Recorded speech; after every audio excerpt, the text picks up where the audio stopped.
Hello, everyone. Good morning, good afternoon. My name is Renee Schimmer.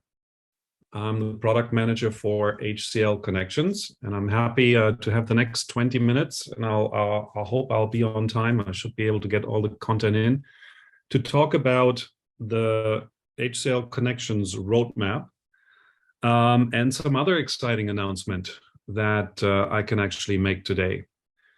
But before we do that, since this is a roadmap presentation, I have to put this fine print on the slide here that you've seen before.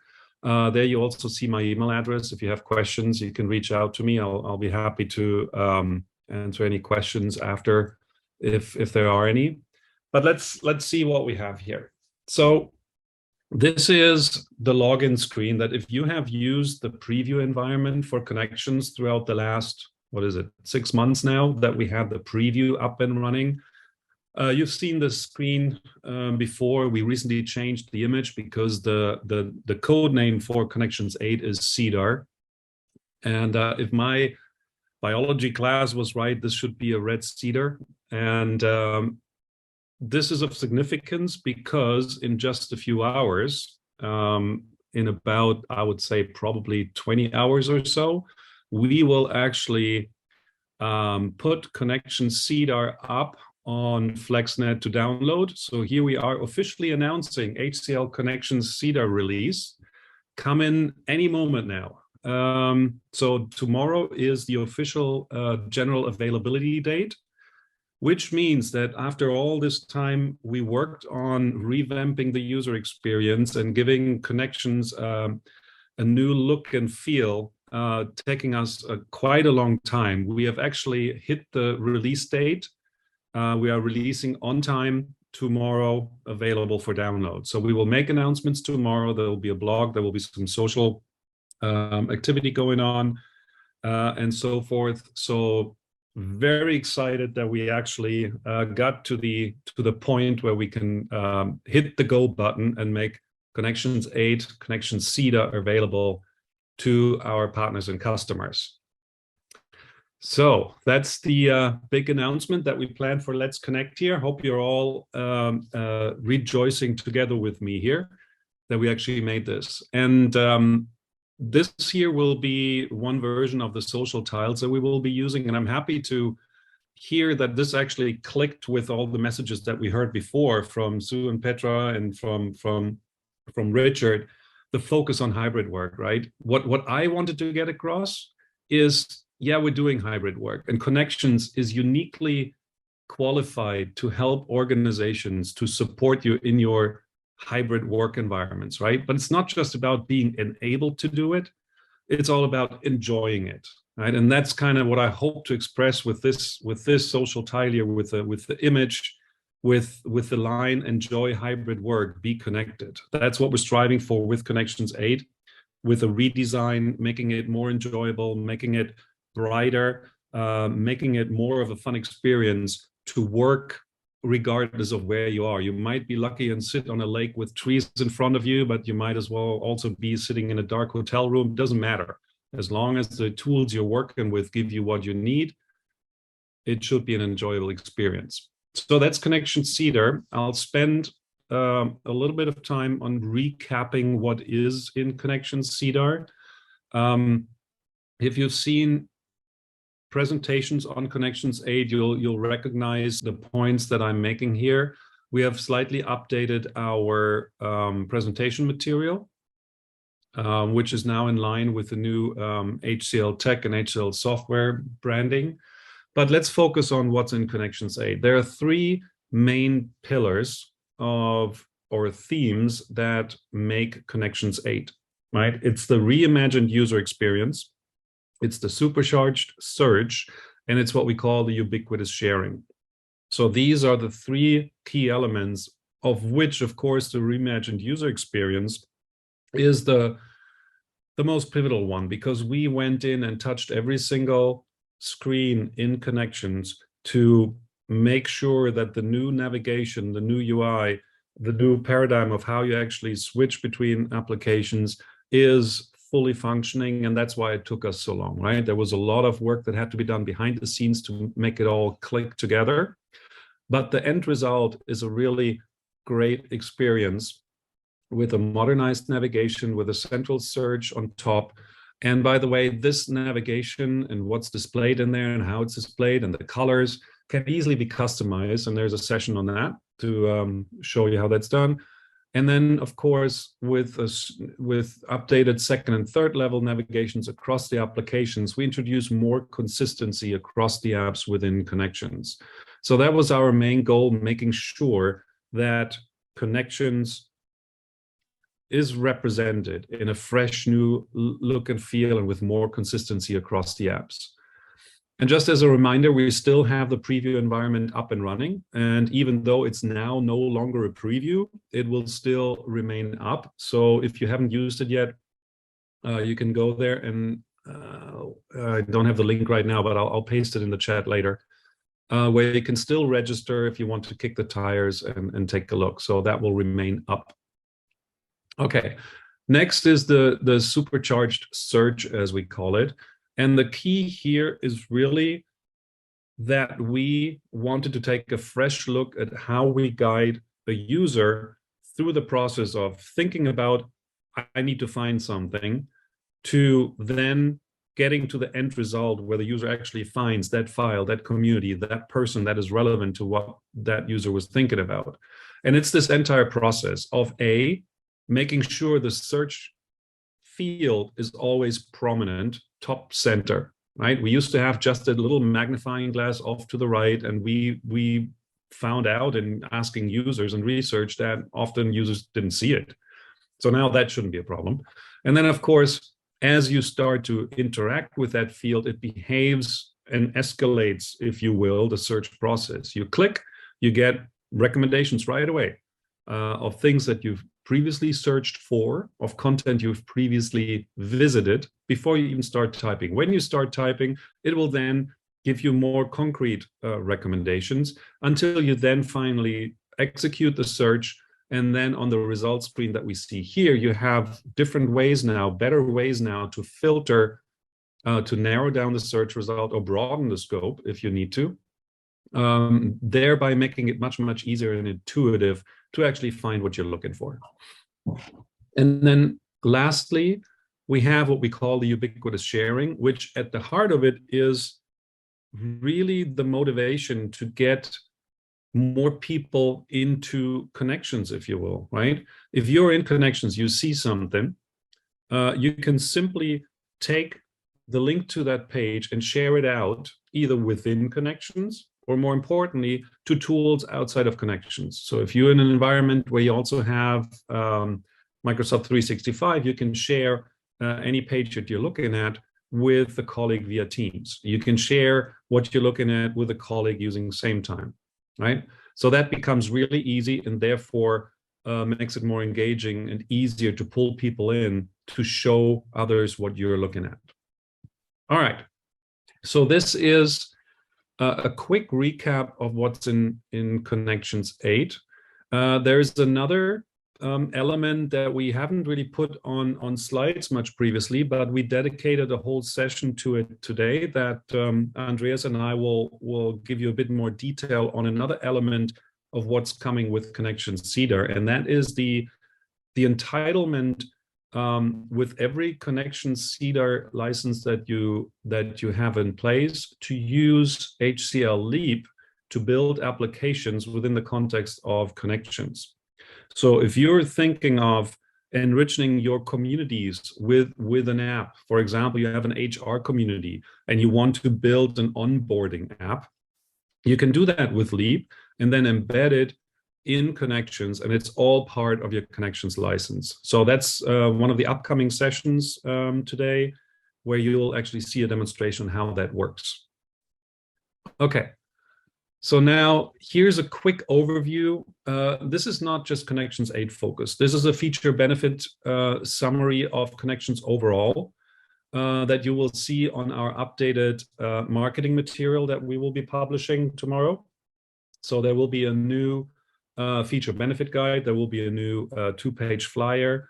There will be a blog post walking through what's in Connections 8, but then also making sure that we have updated material on Connections overall if you want to show what Connections does to somebody who isn't already using it. I won't walk through all of those line items here.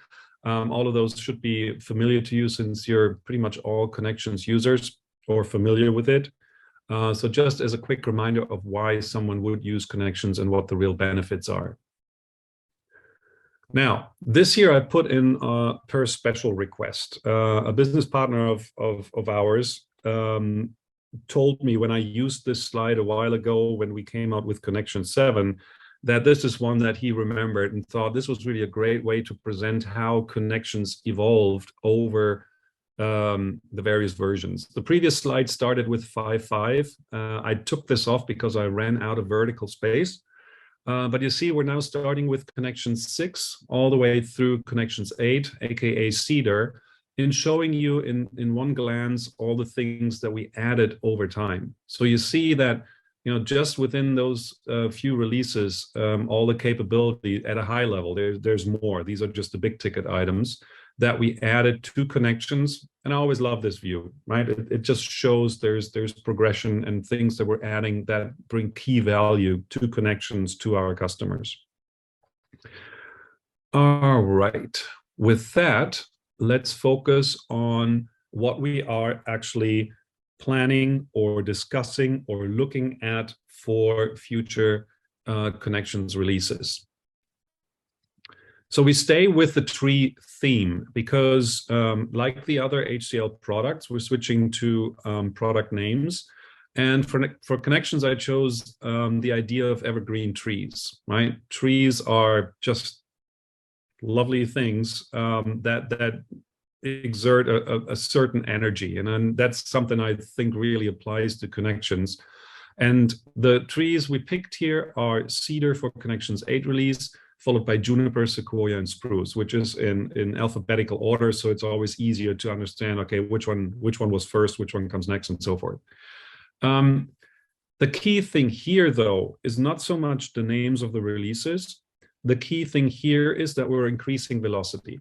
Because I alluded to the fact that Connections 8 took us quite a while to get out the door because of the nature of rebuilding the UI, right? It's not because we were just slower. It's because of not building one isolated feature. We built something that touches every page. And by definition, that takes time. So we will get back to a more agile and to a release cycle with shorter times between individual releases. And then the signature releases will bear these names, which are releases that you can skip to between and then just install the third. You'll get all the functionality in between. So we will go back to a model that we actually had previously with 6.5, where we have much more frequent releases. And the things that we are looking at are in following three different themes: infrastructure, community focus, and better together. Right? You see that on the left, and I'll start out with explaining what we mean with infrastructure. Everything infrastructure, at the end of the day, mostly relates to total cost of ownership, making it easier for you to operate your Connections environment. Right? So there's the whole WAS stack where we have room for improvement, I should say, to minimize the WAS dependency, to get to more modern versions, to make it more current in terms of how can I support this stack. And then, of course, there's the component pack stack with the containers. How can we bring those better together and make it easier for customers to maintain that? That is always front and center for us on making sure that we continue work to make that easier.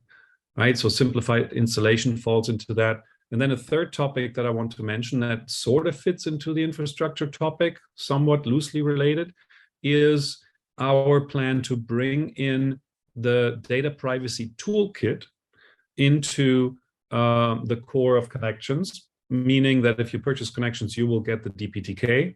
And what is the DPTK? Data privacy toolkit is a, if you will, a UI to better manage your environment to comply with GDPR. Simple use cases: you have an employee leaving the organization, so you need to anonymize per request of that user, every interaction with the system. So that user liked something, that user published a blog, that user uploaded a file, what have you. You can now actually go in that UI and search for all the interactions of that user, and then replace every interaction, the name of the user, with anonymous, right? So therefore, it becomes much, much easier for you to stay in compliance with GDPR. Connections has that capability built in already. What the DPTK does is make it easier to actually interact it and perform those tasks. The second area that we want to focus on is everything around the community. The community is one of the two pillars of Connections. To me, Connections is always the fact that it doesn't focus on content like other tools that we've heard before of today. It focuses on the people. That's why we say that, you know, the people are at the core of Connections. And with people, you have the communities, because the community is what brings people together. And there are a number of things that we think we can add to the community to even increase the value further. Things like life cycle, right? I want to be able to take a community, and if it was project related, we delivered the project. Now we want to keep the community around so future projects can learn from what we did, but you're not able to make any updates anymore. So you put it into a sort of an archive mode, right? Or read-only mode, things along those lines. When it comes to membership management, right now, if you go to the members page, it could be easier to manage multiple users at the same time. If you have a community with 500, 5,000 people, there are better ways to manage those memberships, see who's active, who's inactive, and then maybe process multiple users at the same time to change their status and whatnot. And then thirdly, there are tools around what I call admin-like features, where you can take, if you're an owner of multiple communities, let's say you have a wiki that is really in the wrong community, you could say, take this wiki and move it from my XYZ community to the other community, right? Those are things that we're targeting.